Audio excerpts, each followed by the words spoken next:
আসসালামু আলাইকুম। যারা ইলেকট্রিক কাজ শিখতে চান এবং যারা ইলেকট্রিক মিস্ত্রি তাদের জন্য আজকে একটি অত্যন্ত উপকারী একটি ভিডিও আমি আপনাকে দেখাবো। সেটা হচ্ছে আমরা যখন বোর্ড বিল্ডিংয়ে যে কনসেল বোর্ডগুলো আছে, স্টিল বোর্ড স্থাপন করার পর এটা কীভাবে আমরা মরিচা পড়া থেকে তাকে মুক্ত রাখতে পারি সেটাই আজকে মূলত দেখাবো। আপনারা দেখুন এই বোর্ডটা ফিটিংসের পরে আমরা সুন্দর করে কাগজ দিয়ে ধরেন কোনো পত্রিকার কিংবা যে কোনো কাগজ হতে পারে, এটা পত্রিকা না থাকার কারণে এই যে সিমেন্টের ব্যাগের অংশ কেটে এটা দেওয়া হয়েছে, যার ফলে একেবারে চকচকে, কোনো ধরনের সমস্যা নাই। এটাতে দেখছেন গার্ডগুলো একেবারে ক্লিয়ার, কোনো মরিচা পড়ার কোনো সম্ভাবনা আর নেই।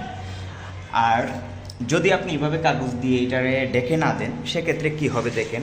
আরেকটা বোর্ডই দেখাচ্ছি, এই যে এটার পাশে একটা বোর্ড আপনি দেখতেছেন, এই যে এটা একটা বোর্ড কিন্তু, হ্যাঁ বোর্ডটা দেখেন কাগজ দিয়ে ডেকে না দেওয়ার কারণে একেবারে সব জায়গায় কেমন জানি হয়ে গেছে, একেবারে এই যে মশলা পড়ে সিমেন্টের একেবারে ভরে গেছে প্রায়।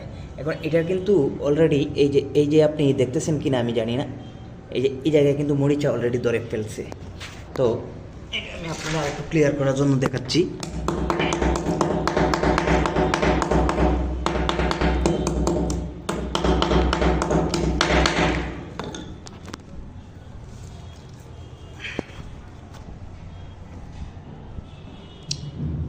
যে দেখুন একেবারে এই যে আমার স্ক্রুড্রাইভারের যে এই দেখতেছেন এখানে মরিচা ধরে ফেলছে অলরেডি, এই যে এখানেও মরিচা ধরে ফেলছে।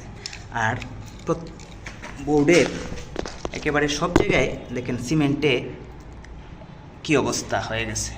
এটি কিন্তু একটা বোর্ডের জন্য অত্যন্ত মারাত্মক সমস্যা আর কি। এটা খুব বেশি দিন স্থায়িত্ব হতে নাও পারে। এর জন্য আপনি যেটা করতে হবে, যখন বোর্ডটা আপনি লাগাবেন তখনই এমন ধরনের কোনো কাগজ কিংবা যদি কাগজ না থাকে তাইলে সিমেন্টের এমন ধরনের বস্তা কেটে বা যে কোনো কাগজ দিয়ে, ধরেন পলিথিন দিয়েও আপনি ডেকে দিবেন, যাতে করে এই জং থেকে বোর্ডটা অন্ততপক্ষে নিরাপদ থাকে এবং মুক্ত থাকে, জং মুক্ত থাকে।